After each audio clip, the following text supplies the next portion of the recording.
here this morning with all of your quick political news and headlines to get your day started right. It is election 2020. It is coronavirus. It is a global pandemic. It is an economy that is in tatters. And we've got 49 days until the 2020 U.S. presidential election. And things are very much so ramping up, especially now that there are fires burning on the West Coast. The entire western part of the United States seems to be on fire. It's an unprecedented amount of fires. And we're talking about all of these subjects this morning on the AM Report. So thank you for joining. Now, very first is that Donald Trump came to California yesterday amidst these fires that are burning in California, Oregon, and Washington.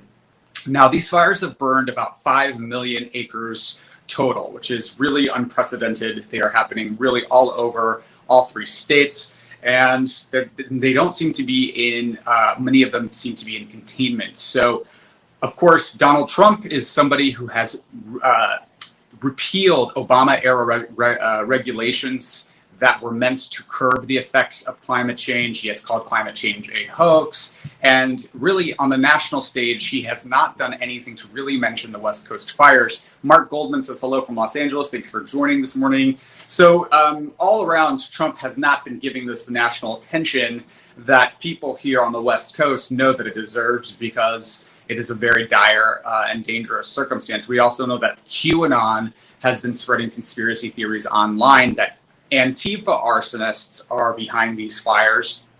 And because of that, there are armed right-wing vigilantes who are blocking roads, access roads in states like Oregon for people to come and go or to get back to their homes to retrieve their things. And this is because of a furthered conspiracy theory that Antifa is behind these fires and not global change, climate change, which is very problematic, of course. And Donald Trump has infamously called QAnon, which is a right-wing conspiracy group that has been deemed as a domestic terror organization by the FBI. He's deemed them very fine people or something to that effect. So in his sit-down here in California yesterday, Donald Trump, who is a climate science denier, he came to California yesterday and he immediately launched into a tirade against forest management, saying that forest management is behind these fires, especially in California in particular. Now, in California in particular, we've had over 2 million acres burned. This is a 2,000% increase over this very time last year.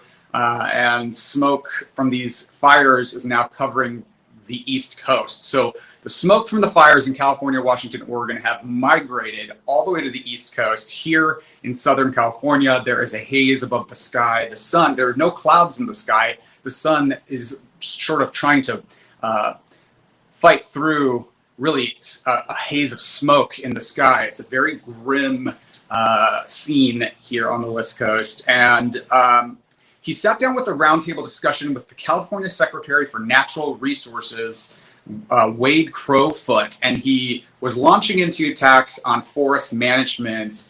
And Crowfoot really responded to that by saying, you know, this is about climate change.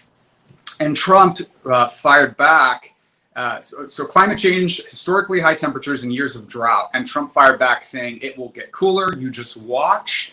And I don't think science knows, quote, I don't think science knows, end quote, from Donald Trump in response to this. Now, first and foremost, forest management is predominantly the jurisdiction of the federal government. So even if he is blaming it on forest management, which is ludicrous on its face, because we can see the increased temperatures in California alone have been on a steady incline for the last 20 years. Fire Photo Girl says, this is an interesting, more people would watch if you actually broadcasted something worthwhile. I happen to think that the entire burning down of the entire West Coast and the lives of tens of people being lost is pretty important. And I think that same exact logic is why the president seems to be in so much fire, under so much fire. Thank you, says Alex is looking like a sharp-dressed man. Look at that contrast. So thank you very much. And so, look, the Democratic nominee for president of the United States, Joe Biden, meanwhile, at the same time as Donald Trump sitting down at this round table, branded Trump a climate arsonist and has said that Trump's failed leadership is making America less safe, is making America unsafe. So that's going on the fire front. Meanwhile, we know that this book that came out, this book that's about to come out from Bob Woodward, and the accompanying audio tapes, which have shown that the president knew about the severity of the coronavirus pandemic, that he knew that it was airborne, that he knew that young people could get it, that he knew it was much more strenuous and deadly than even the worst flu. Those tapes have come out. Those were the bombshells that came out last week. Now, Bob Woodward's partner at the Washington Post during the Nixon Watergate scandal was Carl Bernstein, another journalist. Now, Carl Bernstein did an interview with the Las Vegas Review yesterday, where he was talking about Trump's indoor rally in Nevada on Sunday, which broke state regulations against large events amidst the coronavirus pandemic. He's openly shirking public health guidance and rules. And Bernstein called Trump homicidal for turning his own supporters into, quote, sacrificial lambs who would die in the service of his reelection campaign. This is a pretty damning assessment. Trump did not answer any questions about the attendees possibly getting COVID-19 at his Nevada rally or the Tulsa, Oklahoma rally the day before. Instead, he talks about how he isn't putting his own health at risk. Again, not really looking out for the American people with regard to COVID-19. And of course, the federal government has failed to coordinate any response to the coronavirus pandemic, which has now claimed nearly 200,000 lives. Now, Michael Cohen, who is Donald Trump's former fixer and personal attorney, who went to jail, was indicted and went to jail because of lying on behalf of the president.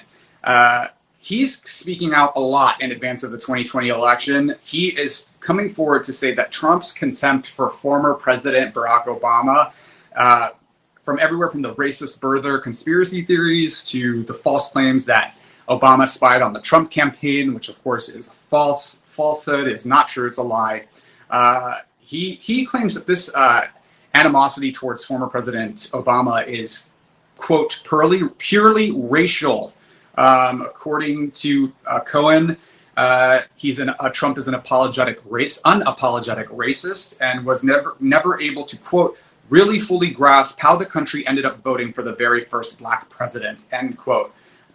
Cohen also is coming forward to say that Trump's insecurities and the fact that Obama was Harvard educated are the animus for a lot of his ill will and bad feelings towards former President Obama. So this is pretty damning stuff coming from somebody who knew President Trump very well, probably even better than any of his closest family members by very virtue of the fact that he knows where all the bodies are buried. This is his former fixer and personal attorney who handled a lot of the legal issues that Trump was finding himself in at the time and continues to find himself in. So now, mail-in voting. As we know, Donald Trump has been launching a full-on assault on mail-in voting. He's been trying to cast doubt on its legitimacy, saying that it promotes voter fraud, even though the studies have been done on this. The instances of mail-in voter fraud from the year 2000 on is something like 0.00025%,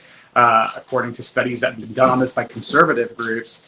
So the GOP is now getting nervous because in battleground states like Florida, they are now aggressively pushing mail-in voting in sort of contradiction to Donald Trump's messaging about this and the bogus claims that it's unreliable and corrupt. Because as we now see, and what Republicans in these swing states are now seeing, that Republicans are not likely to vote by mail because they are accepting Donald Trump's messaging on this. They believe that it's not secure, that it's faulty. So Republicans are less likely to vote by mail than Democrats, is what we're finding. And that shift is a problem for the GOP because people may be reluctant to vote in person because of the coronavirus. And Democrats are amping up their get out the vote campaigns to vote by mail. So more Democrats historically vote by mail in elections altogether. So we know that the the House Minority Leader, Kevin McCarthy, has privately, the Minority Leader has privately asked Trump to peel back these attacks on vote by mail systems, and that he thinks it's going to be something that ends up being a problem for Republicans. So that's the morning news and headlines. I do also just want to note very quickly that while we've got these fires on the West Coast, that Hurricane Sally is coming for the Gulf Coast, about 90 mile per hour winds, flash floods, and hurricane warnings are stretching from Grand Isle, Louisiana, to Navarre, Florida. But there's going to be significant uncertainty. Florida Governor Ron DeSantis has declared an emergency in the Panhandle, the westernmost counties in the Panhandle. So everybody on the East Coast, down there in the Southeast, please be careful, take care of yourself. Please follow evacuation orders, and hopefully we can get some meaningful climate change legislation passed in the next government, so that we can try to get a handle on these extreme weather events. And thank you so much for joining this morning on the AM Report for HAPS News, the network of now. I'm Alex Mahajer. I am live every weekday morning at 7:30 Pacific, 10:30 Eastern, with all of your quick political news and headlines. If you like this content, if you like this journalism, please consider sponsoring it. Buy me a cup of coffee. You can do it at haps.tv/@Alex Mahajer, and I will see you all tomorrow morning.